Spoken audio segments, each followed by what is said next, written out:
First of all, good afternoon. In the Gospel, Jesus used a parable to describe who God truly is. Okay? And the parable was about a tree which after 3 years still did not bear fruit. So the owner of the garden ordered, cut it down.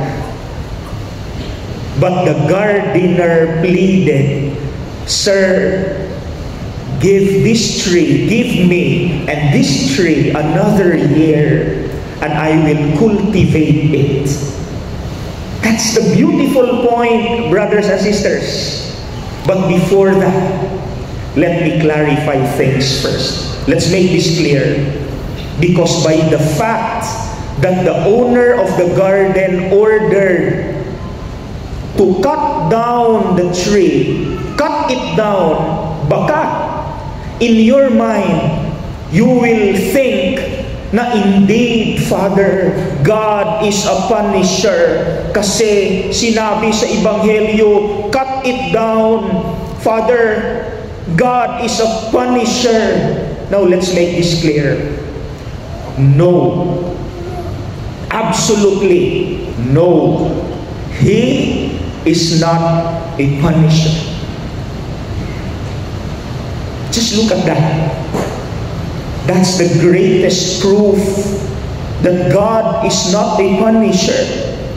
After all the beatings, after all the punches, the kicks, the slaps, after all the whips on the cross, our Lord still managed to say, few minutes before He died, what did He say? One of the 7 last words, "Father, forgive them, for they do not know what they are doing." That is the heart of God. He is not a punisher. The Gospel gives us the perfect answer.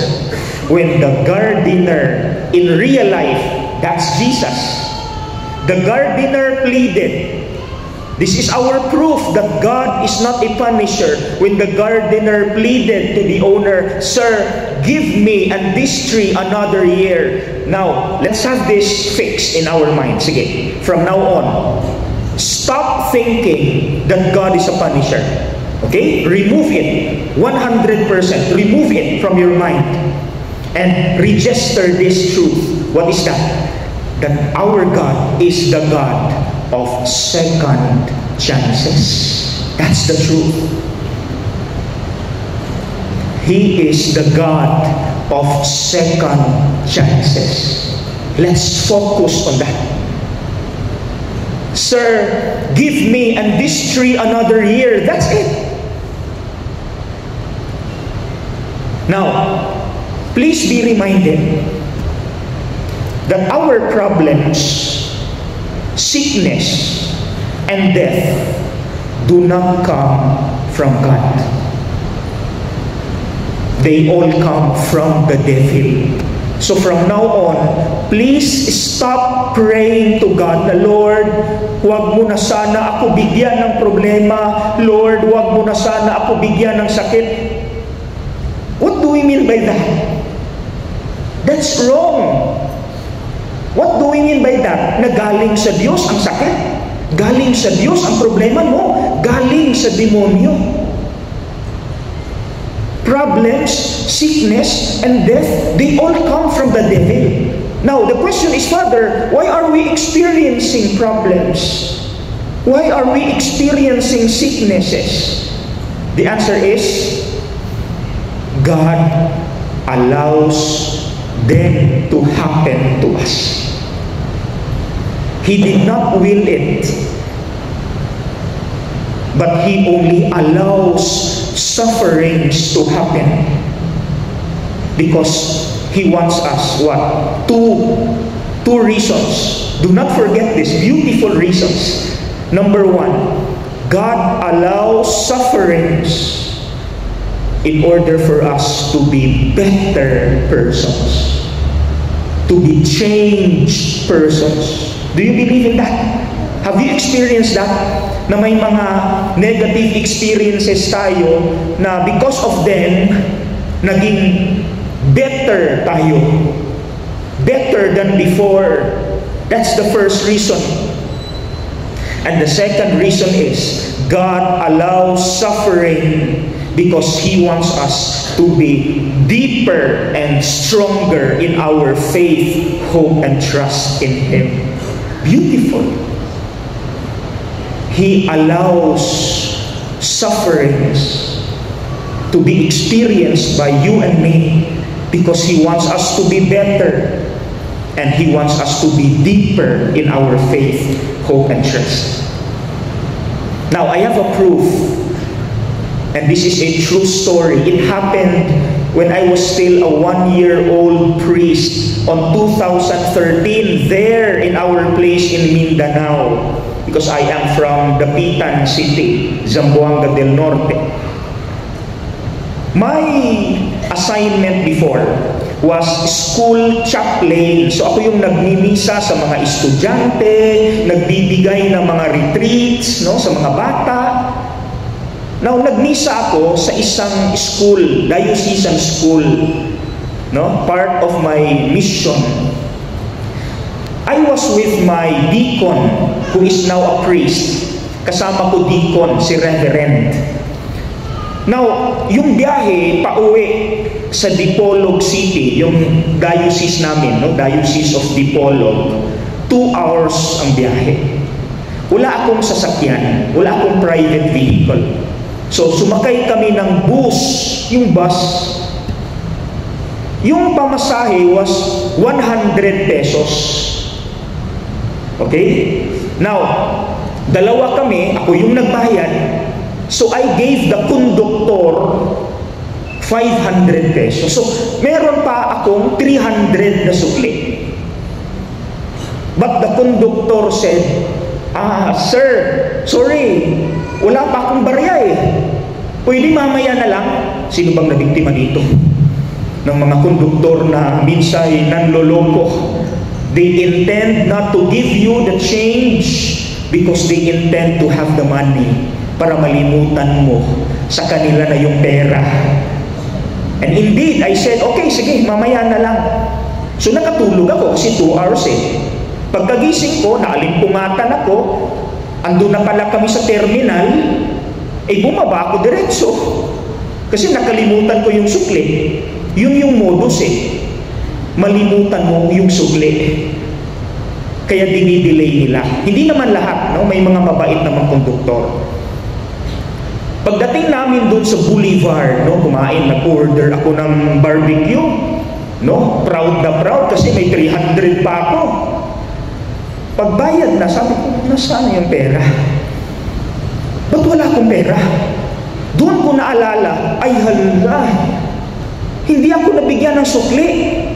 And yet, during that time, I already heard a lot of reports from my friends na ganun din ang nangyari sa kanila. Pinalagpas lang nila. Parang nairita ako. So what I did was, buti na lang, andun pa yung ticket ko. Kasi yung ticket, may number yun eh. So mag-trace yung bus. Okay? So, what I did when I went back home in the convent, I made a letter of complaint in English. And I personally handed the letter to the manager in the bus company. No, I went to their office. And you know what? The conductor was suspended for 2 weeks. And that's without pay. Walang bayad. Wala siyang matatanggap. But let me clarify this. Listen, baka isipin nyo, I punished the conductor. No. God knew that time. Kahit tanungin nyo pa si Lord. Alam ni Lord, when I was writing the letter, naawa ako sa conductor because I know what it means to be poor. Alam ko na yung 2 linggong wala kang matatanggap, malaking bagay na yun pag mahirap ka. Malaking bagay na yan. Wala kang maibibili pagkain para sa pamilya mo. I know what it means to be poor. So when I was writing, naawa ako sa konduktor. Pero yung prinsipyo ko, I have to teach him a lesson. That's it. It's not punishment. I just wanted to teach the conductor a lesson because I want him to change. But he had to pass through 2 weeks of pain. And after 2 weeks, he went to me and have a waiver sign para makabalik na siya sa trabaho. And sabi niya, Father, kasi doon niya nalaman na pari pala ako. Sabi niya, Father, isusuli ko na yung sukli. Sabi ko, wag na, sa'yo na yan. And he cried. Doon ako mas naawa. He cried. Sabi niya, Father, I have learned a lot in my 2 weeks of suspension. Talagang walang pera, Father. Walang pera. I was in pain. But thank you, Father. Kasi I've learned my lesson. At hindi ko na uulitin, Father, promise. And you know what? 10 years later, 2023, I was invited to say Mass to the bus company. So pinamisa ako doon sa bus company. And I remember, 10 years ago, may nasuspend, may sinulatan ako na to suspend the conductor. Kumusta na kaya yun? So I asked the old employees, sabi nila, Father, you know what? Since the suspension, he changed. Hindi na siya nagloko, naging mabait na siya. And you know what, Father? Ano na siya ngayon? Inspector na siya. Sa mga sumasakay ng bus dito, pag inspector ka, mabait ka na. Kasi ikaw na yung humuhuli sa mga modus ng mga konduktor. Kaya palaging galit ang mga inspector. Kasi alam nila, may mga konduktor talagang may modus. So, pag inspector ka na, mabait ka na. At doon ko na-realize, tama. Naging inspector siya because he changed. He became better. That's it. So, brothers and sisters, sa mga may problema dito, may mga sakit, may mga negative experiences, do not complain immediately. Do not be negative immediately. Do not deal with it negatively. Confront it. Confront every problem positively. At lagi mong isipin na God allows this to happen to me because God wants me to change for the better. And number 2, God wants me to be deeper and stronger in my faith and hope and trust in Him. Nasi.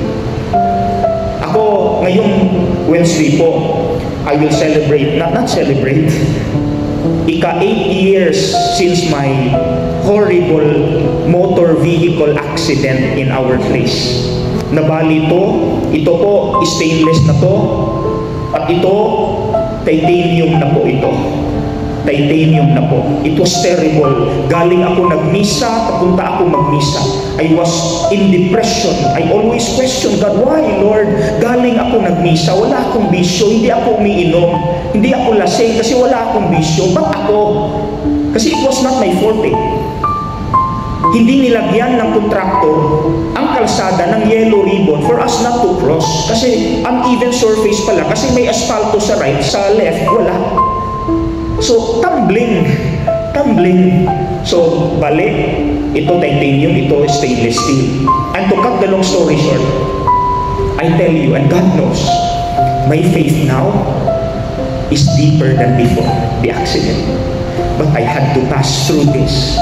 So for those who are experiencing problems here, we had to pass through pain because God will teach us a lesson. God allows them to happen for us to be better and deeper in our faith. Amen.